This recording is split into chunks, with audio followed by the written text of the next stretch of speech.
Morning మ్యాగజైన్కి స్వాగతం. ప్రముఖ దినపత్రికలు వస్తున్న వార్తలు వెనక జరుగుతున్న పరిణామాలు చూద్దాం. ఈనాడు చూస్తే దస్త్రాలు పరిష్కారానికి 6 నెలలు ఏడాది, అభివృద్ధిపై మరింత శ్రద్ధ, పాలనలో వేగం పెంచాలి, తెలుగు జాతిని నెంబర్ 1 చేయడమే మా సంకల్పం, మోడీ పవన్ కళ్యాణ్ నేను అదే ఆలోచిస్తున్నాం, కేంద్రం నుంచి నిధులు రాబట్టాలి, అధికారులకు ముఖ్యమంత్రి చంద్రబాబు దిశానిర్దేశం, ఆన్లైన్ ఫైళ్లు ఉన్న కొందరు కార్యదర్శులు పరిష్కారానికి 3 నెలలు 6 నెలలు ఏడాది సమయం తీసుకుంటున్నారు. అంత సమయం తీసుకుంటే ఎలా? దస్త్రాల పరిష్కారంలో పాలన వేగం పెంచాలి, అంతా మాకు తెలిసిన అహమొద్దు, అన్ని శాఖలు సమన్వయంతో పనిచేసి ప్రభుత్వ విధానాలను సమర్థంగా అమలు చేయాలి, అందుకే ఇలాంటి సమావేశాలు అవసరం, జీవితాంతం నేర్చుకోవాలని తపన ఉండాలి, పనితీరు నివేదికలు కొందరిని ఎత్తి చూపడానికి కాదు, వ్యవస్థను సమర్థతను మెరుగుపరచడానికి ముఖ్యమంత్రి చంద్రబాబు పేర్కొన్నారు. వివిధ శాఖల కార్యదర్శులు సచివాలయంలో మంగళవారం నిర్వహించినటువంటి సమావేశంలో సీఎం చంద్రబాబు ప్రారంభోపన్యాసం చేశారు. ఆయన మాట్లాడుతూ తెలుగు జాతిని ప్రపంచంలో నెంబర్ 1 చేయాలన్నది ఎన్డీఏ సంకల్పం, ప్రధాని మోడీ నేను ఉప ముఖ్యమంత్రి పవన్ కళ్యాణ్ అదే ఆలోచిస్తున్నాం, కేంద్ర బడ్జెట్ నుంచి నిధులు తెచ్చుకోవడంలో తొలి అడుగు మందే కావాలి, వీలైనన్ని ఎక్కువ నిధులు తెచ్చుకోవాలి, దేశ రాజకీయాల్లో మాటలు చెప్పేవారు కనుగొయ్యారు, సమర్థ పనితీరు చూపేవారు నిలబడుతున్నారు, ఎవరెలా పనిచేస్తారన్న విషయమై ప్రజల్లోని అవగాహన పెరిగింది, గత 5 ఏళ్ల పాలన ప్రజలు అంగీకరించలేదు, విధ్వంస పాలకులను తిరస్కరించి మనకు అధికారం అప్పగించారు, ప్రజల నమ్మకాన్ని నిలబెట్టుకునేందుకు అభివృద్ధిపై మరింత ఎక్కువ శ్రద్ధ పెట్టాలని స్పష్టం చేశారన్నటువంటి వార్తని హైలైట్ చేశారు. అక్కడ ఉన్నదేమో అధికారులు, వాళ్ళకి నువ్వు ఈ విధ్వంసం లేకపోతే ఈ రాజకీయానికి ఏంటి సంబంధం అర్థం కాదు. నెంబర్ 1. నెంబర్ 2 వచ్చేటప్పటికి దేశంలో తెలుగు జాతి నెంబర్ 1 చేయాలి అన్నటువంటి సంకల్పంతో ముందుకెళ్తున్నాం. అదే సందర్భంలో ఈ రేషియోలు అంటే ఎవరెవరికి మార్కులు ఇచ్చారు అన్నటువంటి పాయింట్ నేను మొన్నే చెప్పా, అది రిస్క్ అవుతుంది, అనవసరమైనటువంటి ఇష్యూ అని. ఇప్పుడు అదే దాని మీదనే వివరణ మరో కోణంలో ఇచ్చుకొచ్చినటువంటి పరిస్థితి. లేకపోతే ఏఐతో ఉద్యోగాలు పోవు, కొత్తవి పుట్టుకొస్తాయి, టెక్నాలజీని ప్రజాస్వామీకరించాలి, ప్రజలే కేంద్రంగా యాప్లను సృష్టించాలి, సైబర్ భద్రత ఆందోళన తీర్చాలి, ప్యారిస్ సదస్సులో మోడీ వ్యాఖ్యలు, మ్యాక్రాన్తో కలిసి అధ్యక్షత వహించిన ప్రధాని, ప్రజలే కేంద్రంగా అప్లికేషన్లు రూపొందించేలా సాంకేతికతను ప్రజాస్వామీకరించాలని, సైబర్ భద్రత, తప్పుడు సమాచారం, డీప్ ఫేకుల మీద ఆందోళన తొలగించాలని, పక్షపాతాలకు తావు లేకుండా విశ్వాసం, పారదర్శకత పెంపొందించేలా సార్వజనీన కృత్రిమ మీద కోసం అంతర్జాతీయ ఫ్రేమ్వర్క్ రూపొందించాలని ప్రధానమంత్రి నరేంద్ర మోడీ పిలుపునిచ్చారు. రాజకీయాలను, ఆర్థిక వ్యవస్థను, భద్రతను, సమాజాన్ని ఏఐ మారుస్తోందని, ఈ శతాబ్ద మానవతావాదానికి కోడ్ రాస్తోందని పేర్కొన్నారు. మన విలువలను నిలబెట్టే పాలనను, ప్రమాణాలను సాధించేందుకు అంతర్జాతీయ ఉమ్మడి ప్రయత్నాలు అవసరమని స్పష్టం చేశారన్నటువంటి వార్తని హైలైట్ చేశారు. లేకపోతే జేఈఈలో తగ్గిన తెలుగు హవా, దేశవ్యాప్తంగా 14 మందికి 100%, వారిలో తెలుగు రాష్ట్రాల వారిద్దరే, ఏపీ నుంచి టాపర్గా సాయి మనోజ్ఞ, గుత్తికొండ, తొలి విడత పేపర్ 1 ఫలితాలు విడుదల, గత ఏడాది తొలి విడతలో 100% సాధించిన 20 మందిలో 10 మంది తెలుగువారే. జేఈ మెయిన్ తొలి విడత పేపర్ 1 ఫలితాల్లో తెలుగు రాష్ట్రాల విద్యార్థులు ఈసారి కొంత వెనకబడ్డారు. దేశవ్యాప్తంగా 100% సాధించిన 14 మంది విద్యార్థులు ఏపీ, తెలంగాణ నుంచి ఎదురే ఉండడం గమనార్హం.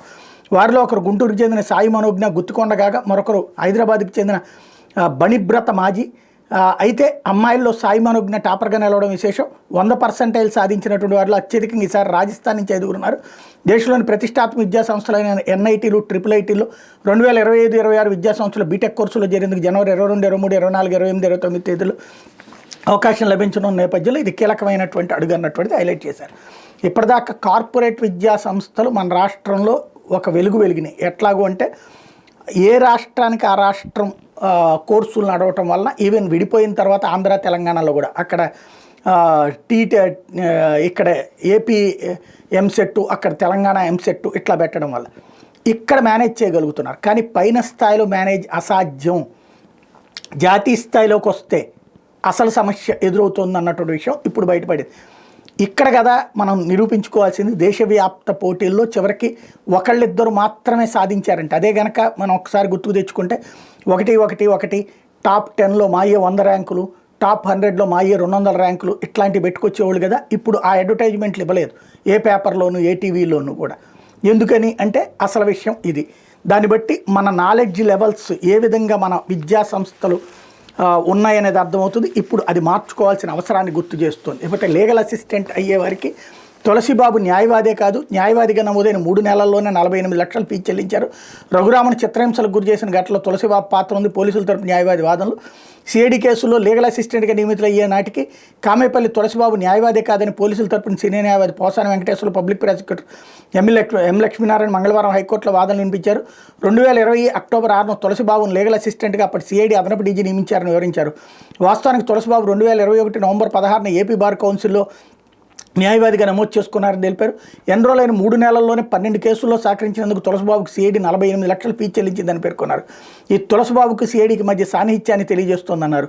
హైకోర్టులోని 12 సిఐడి కేసుల ట్రయల్ కోసం నియమిస్తున్నట్టు పేర్కొన్నారని, వాస్తవానికి సిఐడి క్రిమినల్ కేసుల విషయంలో హైకోర్టులో ట్రయల్ ఉండదని గుర్తు చేశారు. మాజీ ఎంపీ, ప్రస్తుత శాసనసభ ఉపసభాపతి రఘురామకృష్ణరాజును కస్టడీలో చిత్రహింసలకు గురి చేసిన సంఘటనలో తులసిబాబు పాత్ర ఉన్నట్టు ఆయన స్నేహితులే వాంగ్మూలం ఇచ్చారని తెలిపారు. సిఐడి కార్యాలయంలోకి ముసుగు ధరించి 4 వచ్చినట్టు విధి నిర్వహణలో ఉన్న కానిస్టేబుల్ చెప్పారని గుర్తు చేశారు. తులసిబాబును సిఐడి అప్పటి అదనపు ఎస్పీ విజయపాల్ని కలిపి పోలీసులు విచారించారని వివరించారు. ఈ సంఘటనలో తులసిబాబు పాల్గొనలేదని విజయపాల్ చెప్పలేదని పేర్కొన్నారు.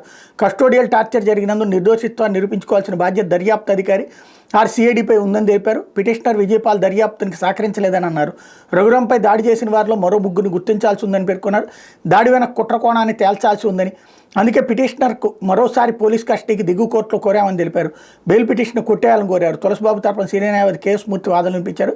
ఈ కేసులో మొదటి, రెండో నిందితులైనటువంటి పోలీసు ఉన్నతాధికారులు పివి సునీల్ కుమార్, పిఎస్ఆర్ ఆంజనేయులను ఇప్పటివరకు విచారించలేదని వివరించారు. కనీసం వారికి నోటీసులు ఇవ్వలేదని పేర్కొన్నారు. దీన్ని బట్టే కేసులో పోలీసు దర్యాప్తుని అర్థం చేసుకోవచ్చన్నారు. ఎలాంటి షరతులు విధించినా పర్వాలేదని పిటిషనర్కు బెయిల్ మంజూరు చేయాలని కోరారు. వాదనమైన న్యాయమూర్తి జస్టిస్ విఆర్కే కృపాసాగర్ నెల 14కి బెయిల్పై నిర్ణయాన్ని ప్రకటిస్తానని చెప్పారన్నటువంటి వార్తని హైలైట్ చేశారు. పోతే మద్యం ధర పెంపుపై వైకాపా దుష్ప్రచారం. ఏ బాటిల్పై అయినా పెంచింది 10 రూపాయలే. ఏఆర్ఈటీ సర్దుబాటులో భాగంగా నిర్ణయం. ప్రభుత్వానికి 100 కోట్ల నుంచి 150 కోట్ల ఆదాయం. అబ్కారీ శాఖ మంత్రి కొల్లు రవీంద్ర. ఏ మద్యం బాటిల్పై అయినా ప్రభుత్వం పెంచింది 10 రూపాయలు మాత్రమే. 5 రెట్లు 10 రెట్లు ధరను పెంచినట్టు వైకాపా నేతలు దుష్ప్రచారం చేస్తున్నారు. అబ్కారీ శాఖ మంత్రి కొల్లు రవీంద్ర మండిపడ్డారు. ఏఆర్ఈటీ సర్దుబాటులో భాగంగానే ధరలు పెంచామని, ఈ పెంపు వల్ల రాష్ట్ర ప్రభుత్వానికి 100 కోట్ల నుంచి 150 కోట్ల ఆదాయం వస్తుందని వెల్లడించారన్నటువంటి వార్తని హైలైట్ చేశారు. ఓ పక్కనేమో మార్జిన్ పెంచడం వలన ధరలు పెరిగినాయి అని చెప్పారు. నిన్న మార్జిన్ పెంచాము వ్యాపారస్తులకి, అందుకని ధరలు పెంచాల్సి వచ్చిందని నిన్నటి స్టేట్మెంట్. ఇప్పుడు లేదు ప్రభుత్వానికి కూడా 100 నుంచి 150 కోట్ల ఆదాయం వస్తుంది. అంటే ప్రభుత్వం వాళ్ళ మీద బాధినట్టే కదా 10 రూపాయలు. ఓ పక్కన రేట్లు తగ్గిస్తామని చెప్పి మళ్ళీ వేయడం ఎందుకు అన్నటువంటిది. పోయినా అంతకుముందు మీద తగ్గించారా అంటే నథింగ్ కదా. ఒక్క 99 రూపాయల బాటిల్ కొత్తగా పెట్టారు తప్పించి ఆ రేట్లను తగ్గించారా? తగ్గిస్తే పెంచాల్సిన అవసరం ఉండదు కదా. ఏం జరుగుతోంది ఇక్కడ అనేదే సమస్య. ఇప్పుడు తిరుమల తిరుపతి దేవస్థానం పరిహారం చెల్లింపు నిర్ణయానికి అనుమతి. వైకుంఠ ఏకాదశి దర్శనాలకు టోకెన్ల జారీ సందర్భంగా తిరుపతిలో జరిగిన తొక్కిసలాట్లో మృతి చెందిన భక్తుల కుటుంబాలకు పరిహారం చెల్లింపుకు అనుమతిస్తూ ప్రభుత్వం ఉత్తర్వు జారీ చేసిన తొక్కిసలాట్లో చనిపోయిన భక్తుల కుటుంబాలకు 25 లక్షలు, తీవ్రంగా గాయపడిన వారికి 5 లక్షలు, గాయపడిన వారికి 2 లక్షల చొప్పున చెల్లించడంతో పాటు మృతుల కుటుంబాలు ఒకరికి చొప్పున తిరుమల తిరుపతి దేవస్థానం ఒప్పంద పొరుగు సేవల కింద ఉద్యోగాలు కల్పించేలా తిరుమల తిరుపతి దేవస్థానం నిర్ణయం తీసుకుంది. అలాగే బాధిత కుటుంబాల్లోని పిల్లలకు తిరుమల తిరుపతి దేవస్థానం విద్యా సంస్థలు ఉచితంగా సీట్లు ఇవ్వడం కానీ, గ్రాడ్యుయేషన్ వరకు చదువుకునేందుకు ఆర్థిక సాయం అందించడం కానీ అమలు చేయాలని నిర్ణయించింది. ఈ 3 నిర్ణయాలపై గత నెల 10 జరిగిన తిరుమల తిరుపతి దేవస్థానం ధర్మకర్తల మండలి సమావేశం నిర్ణయాలు తీసుకున్నారన్నటువంటి వార్తని హైలైట్ చేశారు. ఆల్రెడీ చెక్కులు ఇచ్చేశారు కదా, మరి ఇప్పుడు పరిహారానికి అనుమతి ఇవ్వడం ఏంటంటే ఆ చెక్కులు చెల్లుతాయా లేదా? ఇప్పటికే చెల్లిన దానికి ఇప్పుడు అప్రూవల్ ఇచ్చారన్నదే ఇక్కడ డౌట్. లేకపోతే కుక్కనూరులో మద్యం డోర్ డెలివరీ వ్యాన్లో వచ్చి ఇంటింటికి మద్యం విక్రయిస్తున్న రాకెట్ ఎక్సైజ్ అధికారులు ఛేదించారు. ఏలూరు జిల్లా కుక్కనూరు మండలంలో వాహనంలో భారీగా మద్యం సీసాలు పెట్టుకుని యథేచ్ఛగా విక్రయిస్తున్నారు. మండలంలోని బయ్యనగూడానికి చెందిన వ్యక్తి జంగారెడ్డిగూడెం ప్రాంత మద్యం సిండికేట్ తరపున రోజు వాహనంలో మద్యం తీసుకెళ్లి చుట్టుపక్కల గ్రామాల్లో విక్రయిస్తున్నారు. ఇలా కొన్నవారు గ్రామాల్లో అధిక ధరలకు విక్రయిస్తున్నట్టు తెలుస్తుంది. ఇలా అమ్ముతున్న వీడియో మంగళవారం సామాజిక మాధ్యమాల్లో చక్కర్లు కొట్టడంతో అధికారులు దృష్టి సారించారు. ప్రత్యేక టాస్క్ ఫోర్స్ బృందాలు జంగారెడ్డిగూడెం ఎక్సైజ్ సిబ్బంది కలిసి వాహన నెంబర్ ఆధారంగా నిందితులు గుర్తించారు. దర్యాప్తు చేపట్టి సంబంధం ఉన్న 2 విక్రయ కేంద్రాలపై దాడులు చేశారు. వాహనాన్ని 22 మద్యం సీసాలు స్వాధీనం చేసుకున్నారు. మద్యం సరఫరా చేస్తున్న దుకాణ నిర్వాహకుడు మరో 2 అదుపులో తీసుకున్నారు. పూర్తి స్థాయిలో విచారించి చర్యలు తీసుకుంటామని పోలవరం ఎక్సైజ్ వీరబ్రహ్మన్ తెలిపారన్నటువంటి వార్తని హైలైట్ చేశారు. లేకపోతే సాక్షి వచ్చేటప్పటికి పోలీసులకు మా ఆదేశాలంటే గౌరవం లేదు, మేము అడిగినప్పుడే సీసీటీవీ ఫుటేజ్ ఎలా మాయమైపోతుంది, మిస్టీరియస్గా కనిపించకుండా పోతుందని హైకోర్టు ఆగ్రహం. పోలీసులు చెప్తున్న కారణాలు నమ్మశక్యంగా లేవు. ఫుటేజీలు మాయమైపోతుంటే ఐజీ, ఎస్పీలు ఏం చేస్తున్నట్టు? సర్క్యూట్ కాలిపోయిందన్న సౌత్రిక నివేదిక మీద అనుమానాలు. ఆ నివేదికలోని సంతకాలు, సీలు తేడాలు ఉన్నాయి. కాలిపోయిన సీసీటీవీని మేమే స్వయంగా పరిశీలిస్తాం. కోతుల వల్ల ఫుటేజీ కాలిపోయిందంటే నమ్మాలా? ఆ పరికరాలను తమ ముందుంచాలని పల్నాడు ఎస్పీకి ఆదేశం. ఎస్హెచ్ఓపై చర్యలు సంతృప్తికరంగా లేవన్న ధర్మాసనం. అన్ని పోలీస్ స్టేషన్ నివేదికలు తెప్పించుకోవాలని ఎస్పీలకు ఆదేశాలు ఇస్తాం. విచారణ 18 వాయిదా. కోర్టు ఎప్పుడు సీసీటీవీ ఫుటేజ్ కావాలని అడిగినా వెంటనే అది మిస్టీరియస్గా మాయమైపోతుంది. కాలిపోయిందని మీరు చెప్తున్నా, నిజంగా కాలిపోయింది ఇంకేదైనా జరిగిందో ఎవరికి తెలుసు? ప్రతి పోలీస్ స్టేషన్లో ఉన్న సీసీటీవీలు సజావుగా పనిచేస్తున్నాయా లేదా అన్న విషయాన్ని ప్రతివారం సంబంధిత స్టేషన్ హౌస్ ఆఫీసర్ల నుంచి నివేదికలు తెప్పించుకుని రూఢీ చేసుకోవాలని ఆ జిల్లాల ఎస్పీలకు ఆదేశాలు జారీ చేస్తాం. లేకపోతే ప్రతి సీసీటీవీ ఫుటేజ్ మాయమవుతూనే ఉంటుంది. కోతుల వల్ల సీసీటీవీ కాలిపోయిందంటే మేము నమ్మాలా? తప్పుల్ని సమర్థించుకోవద్దంటే హైకోర్టు ధర్మాసనం ఆగ్రహం వ్యక్తం చేసింది అన్నటువంటి వార్తని హైలైట్ చేశారు. అయితే పరిశ్రమలు మూతపడుతున్నాయంటూ మంత్రులు కార్యదర్శి సమావేశంలో సీఎం చంద్రబాబు వ్యాఖ్య రాష్ట్రంలో పారిశ్రామిక వృద్ధి -2.94% ఉంది. మిగతా అన్ని రాష్ట్రాల్లో పారిశ్రామిక వృద్ధి సానుకూలమే. కేంద్ర పథకాల అనుసంధానంతో బడ్జెట్ రూపొందించాలి. ఆర్జీల్లో 60.7% పరిష్కారం. ఏప్రిల్లో గ్రామాల్లో అధికారుల భాష అన్నటువంటి వార్తని హైలైట్ చేశారు. అయితే కిరణ్పై కేసు ఏది? బాధితురాలి ఫిర్యాదుని పట్టించుకొని పోలీసులు అన్ని ఆధారాలు సమర్పించిన బాధితురాలికి న్యాయం జరగని పైగా ఉల్టా కేసుతో బాధితురాలే అరెస్ట్ అన్నటువంటి వార్తని హైలైట్ చేశారు. తిరుపతి జనసేన ఇన్ఛార్జ్ కిరణ్ రాయలపై లక్ష్మీ అనే బాధితురాలు చేసిన ఫిర్యాదుపై పోలీసులు ఇప్పటి వరకు కేసు నమోదు చేయకపోవడం చర్చనీయాంశమైంది. ఇచ్చిన డబ్బులు తిరిగి ఇవ్వాలని అడిగినందుకు తమతో గొడవపడి శారీరక హింసించి తీవ్రంగా కొట్టి గాయపరిచి అసభ్య పదజాలంతో తిట్టారని ఆమె ఫిర్యాదు చేశారు. అండగా ఉంటానని మోసపూరితంగా నమ్మించి శారీరక సంబంధం పెట్టుకున్నాడని, ఆర్థిక సమస్యలు ఉన్నాయని తన నుంచి ₹1,20,00,000 300 గ్రాములు బంగారు నగలు తీసుకున్న ఫిర్యాదులో పేర్కొన్నారు. అందులోంచి 15 లక్షల నగదు, మరో 15 లక్షలకి చెక్కు బాండు ఇచ్చారని తెలిపారు. మిగిలిన సొమ్ము త్వరలో ఇస్తానని చెప్పి ఇప్పటివరకు తిరిగి ఇవ్వకపోగా అడిగిన సమయంలో నీకు దిక్కున్న చోట పోయి చెప్పుకో, నన్ను ఎవరు ఏం చేయలేరు, నాకు పోలీసులు పవన్ కళ్యాణ్ నాదెళ్ల మనోహర్ అండుంది, నన్ను ఎవరు ఏం పీకలేరని అన్నారని ఫిర్యాదులు వివరించారు. అందుకు సంబంధించిన పలు ఆధారాలు సాక్ష్యాలు చూపించారు. అయినా ఇప్పటివరకు కేసు నమోదు కాలేదు. 1.2 కోట్ల మేర మోసగించారు. మహిళ ఫిర్యాదు చేస్తే డబ్బు ఇప్పించాల్సిన, న్యాయం చేయాల్సిన పోలీసులు ఇలా వ్యవహరించడం చూసి జనం ముక్కును వేలేసుకుంటున్నారు. పైగా 2021లో నమోదైన చిన్న కేసుకు సంబంధించి ఆమెను జైపూర్ పోలీసులు సోమవారం రాత్రి అరెస్ట్ చేసి తీసుకెళ్లడం గమనార్హం అన్నటువంటి వార్తని హైలైట్ చేశారు. ఇకపోతే ఆంధ్రజ్యోతి వచ్చేటప్పటికి స్పీడ్ పెంచేద్దాం అంటూ 8 నెలల కృషితో మంచి ఫలితాలు. ముఖ్యమంత్రి కీలక సమయంలో అలసత్వం కుదరదు, అధికారులు కొత్తగా ఆలోచించాలి. మంత్రులు కార్యదర్శితో సమావేశం నిర్వహించడంలో కొత్త ఉత్సాహం వచ్చింది. 8 నెలల్లో మనం చేసిన పనుల ఫలితాలు ఇప్పుడు కనిపిస్తున్నాయి. దీనికి సమిష్టి కృషే కారణం. ఇది ప్రారంభం మాత్రం, మున్ముందు మరిన్ని ఫలితాలు వస్తాయంటూ ఇప్పుడిప్పుడే పాలన గానిబడుతోంది. కీలకమైన ఈ సమయంలో నిర్లిప్తత, అలసత్వం కుదరదు, వేగం పెంచాల్సిందని అన్ని శాఖల కార్యదర్శులు, ఆ పై స్థాయి అధికారులకి ముఖ్యమంత్రి చంద్రబాబు స్పష్టం చేశారన్నట్టు వార్తని హైలైట్ చేశారు. ఇకపోతే అమెరికాలో ట్రంప్ వచ్చా మార్కెట్ పోయే. ప్రపంచవ్యాప్తంగా పలు దేశాల మార్కెట్ షేక్ బేరుమంటున్న భారత స్టాక్ మార్కెట్. ట్రంప్ అమెరికా అధ్యక్షుడైనప్పటి నుంచి మదుపర్లకు 23 లక్షల కోట్ల నష్టం, రోజుకు సగటున 1,00,000 కోట్లకు పైగా లాస్. గత 5 రోజుల్లో 17 లక్షల కోట్ల ఆవిరంటే. వివాహం, విద్యను ఆశయాన్ని నానుడు. అదే కోవలో ట్రంప్ అధ్యక్షుడైతే స్టాక్ మార్కెట్లో సర్వనాశయాన్ని ఎన్నికలకు ముందే పలువురు ఆర్థిక నిపుణులు హెచ్చరించారు. వారి అంచనాలను ఇప్పుడు నిజమవుతున్నాయి. శ్వేతసౌధంలో అడుగుపెట్టిన రోజు నుంచి ట్రంప్ జారీ చేస్తున్న ఉత్తర్వులు, తీసుకున్న నిర్ణయాలు, విధిస్తున్న సుంకాల దెబ్బకి ప్రపంచవ్యాప్తంగా స్టాక్ మార్కెట్లు అలాడిపోతున్నాయి. మరీ ముఖ్యంగా మన BSE సెన్సెక్స్ నిఫ్టీ 50 కుదేలై ఈక్విటీ ఇన్వెస్టర్లు 5 రోజుల్లో 16.97 లక్షల కోట్లు నష్టపోయారు.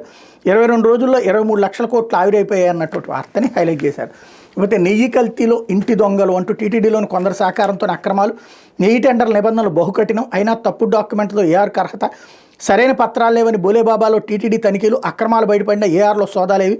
2019 నుంచినే నెయ్యి సరఫరాలు అక్రమాలు, భక్తుల ఫిర్యాదులు పట్టించుకున్న నాటి పాలకవర్గం. ఈ కేసు నిందితులు సూత్రధారుల పాత్రధారుల. ఇంతగా నెయ్యి తయారైంది అక్కడ. సిట్ శోధన, శ్రీవారి ప్రసాదాల తయారీ కోసం టీటీడీకి ఆవు నెయ్యి సరఫరాలు అక్రమాలు మొదలైంది. 2019 నుంచి నేను సుప్రీంకోర్టు నియమించిన సిట్ దర్యాప్తు ఆధారంగా తెలమవుతుంది. అంతకు మునుపు శ్రీవారి ప్రసాదాల నాణ్యతను భక్తులు ప్రశ్నించేది లేదు. గత వైసీపీ ప్రభుత్వం అధికారంలోకి వచ్చిన తర్వాత 2019 ద్వితీయార్థం నుంచే శ్రీవారి ప్రసాదాల నాణ్యత, రుచి వంటి వాటిపై విమర్శలు, భక్తులు ఆగ్రహం మొదలై గతానికి భిన్నంగా నెయ్యి సరఫరా టెండర్లో అర్హత కోసం కొన్ని డైరీలు అడ్డదారులు తొక్కి తప్పుడు డాక్యుమెంట్ సమర్పించడం అప్పటి నుంచే మొదలైంది.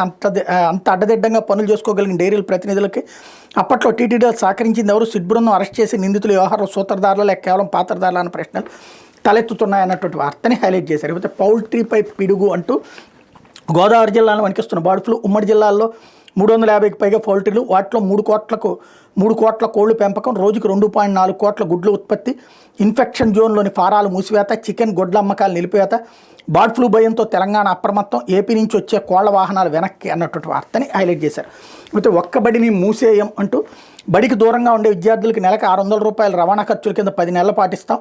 ఆదర్శ ప్రాథమిక పాఠశాలలో తరగతికి ఒక టీచర్, ప్రతి 3వ శనివారం మధ్యాహ్నం బడికి సెలవు. పాఠశాల విద్యాశాఖ కమిషనర్ విజయరామరాజు మార్చి నాటికి ₹300 కోట్ల ఖర్చు చేయాలంటూ ఎస్పీడీ స్టేట్మెంట్ను కూడా ఇక్కడ హైలైట్ చేసి చాలా మంచి ఆలోచన, మంచి నిర్ణయం. ఇకపోతే HAL మీద నమ్మకం లేదు, ఆ సంస్థ మిషన్ మోడ్తో పనిచేయడం లేదు. 11 తేజస్ MK-1Aలు సిద్ధం చేస్తామన్నారు, ఒక్కటి కాలేదు. సాఫ్ట్వేర్ మార్పులతో సరిపోదు, పనితీరులో సమూల మార్పు రావాలి.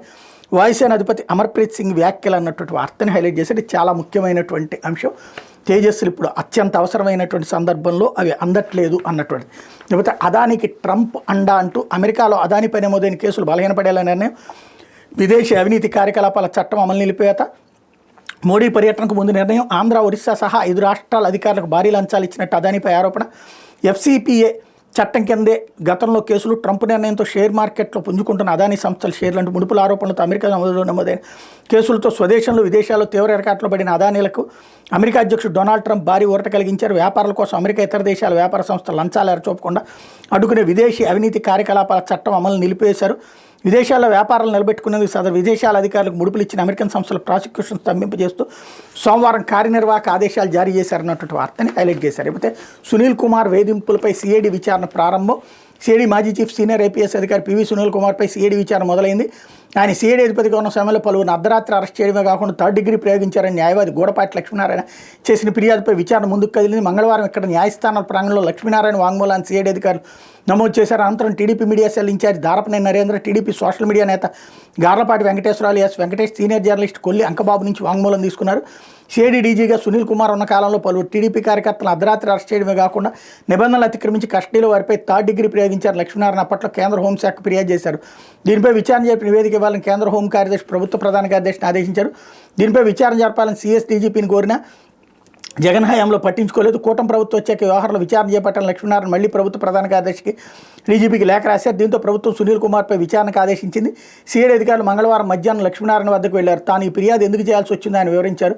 విజయవాడలో సీనియర్ జర్నలిస్ట్ కొల్లు అంకబాబును అర్ధరాత్రి అరెస్ట్ చేయడమే కాకుండా కనీసం ఆయన వయసు గౌరవం కూడా ఇవ్వలేదని తెలిపారు. TDP media cell incharge Darapaneni Narendra రాత్రిపూట అరెస్ట్ చేసి సిఐడి కార్యాలయం నుంచి బెదిరించడమే కాకుండా తీవ్రంగా హింసించారని వివరించారు. ధరణికోట వెంకటేష్ని అర్ధరాత్రి ఇంటి గోడలు దూకి అరెస్ట్ చేసి తీసుకురావడమే కాకుండా హింసించారని వివరించారు. ఈ కారణంగా తాను ఫిర్యాదు చేయాల్సి వచ్చిందని లక్ష్మీనారాయణ పేర్కొన్నారు. ఐపీసీ సెక్షన్లతో పాటు రాజ్యాంగ నిబంధనలు ఉల్లంఘించి వ్యక్తిగత స్వేచ్ఛను హరించారని వివరించారు. తాను ఇచ్చిన వాంగ్మూలాన్ని అధికారులు నమోదు చేసుకున్నారని లక్ష్మీనారాయణ మీడియాకు తెలిపారు. ఆ తర్వాత నరేంద్ర వెంకటేష్ను పిలిపించి వారిని అరెస్ట్ చేసిన తీరుని సిఐడి అధికారులు అడిగి తెలుసుకున్నారు. ఆ రోజున అధికారులు ఏ విధంగా వ్యవహరించారనే అంశాన్ని అడిగారు. వారి వాంగ్మూలాన్ని తీసుకుని నాడు అరెస్ట్ చేసేందుకు వచ్చిన వారిని శారీరకంగా హింసించిన వారిని గుర్తుపడతారా అని ప్రశ్నించినట్టు తెలిసింది. నరేంద్ర వెంకటేశ్వర అంకబాబు వాంగ్మూలాలని నమోదు చేశారన్నటువంటి వార్తని హైలైట్ చేశారు. సేమ్ చాలా మంచి వార్త. ఒక లాయర్ గారి కంప్లైంట్ ఆధారంగా ఇప్పుడు సిఐడి విచారిస్తుంది. మరి అదే సిఐడి ఇప్పుడు వైఎస్ఆర్ కాంగ్రెస్ పార్టీ వాళ్ళని అరెస్ట్ చేస్తుందిగా, అట్లాగే అర్ధరాత్రులు అరెస్ట్ చేస్తున్నారుగా, అట్లాగే సోషల్ మీడియా వాళ్ళని అరెస్ట్ చేస్తున్నారు కదా. మరి ఇవాళ విచారించే సిఐడి వాళ్ళు రేపు పొద్దున విచారణ ఎదుర్కొంటారా నెక్స్ట్? అది అసలు $1 మిలియన్ ప్రశ్న. ఇప్పుడు తులసిబాబుకి 48 లక్షలను ఇక్కడ కూడా హైలైట్ చేశారు. మరోవైపు జిల్లా సుదర్శన్ రెడ్డి అరెస్టుపై పోలీసులకు హైకోర్టు నోటీసులు. ప్రాసిక్యూషన్స్ పూర్వ డైరెక్టర్ జిల్లా సుదర్శన్ రెడ్డి అరెస్టు వ్యవహారంలో లక్కిరెడ్డిపల్లి సీఐ కొండారెడ్డి, వీరబల్లి ఎస్ఐ మోహన్లకు హైకోర్టు నోటీసులు జారీ చేసింది. తదుపరి విచారణ ఈ నెల 25వ తేదీకి వాయిదా వేసింది. ఈ మేరకు హైకోర్టు న్యాయమూర్తి జస్టిస్ ఆర్ రఘునందనరావు, జస్టిస్ ఎన్ హరినాథులతో కూడిన ధర్మాసనం మంగళవారం ఉత్తర్వులు ఇచ్చిందన్నటువంటి వార్తని హైలైట్ చేశారు. ఇది దినపత్రికలు వచ్చినటువంటి వార్తలు వెనకాల జరుగుతున్నటువంటి పరిణామాలు.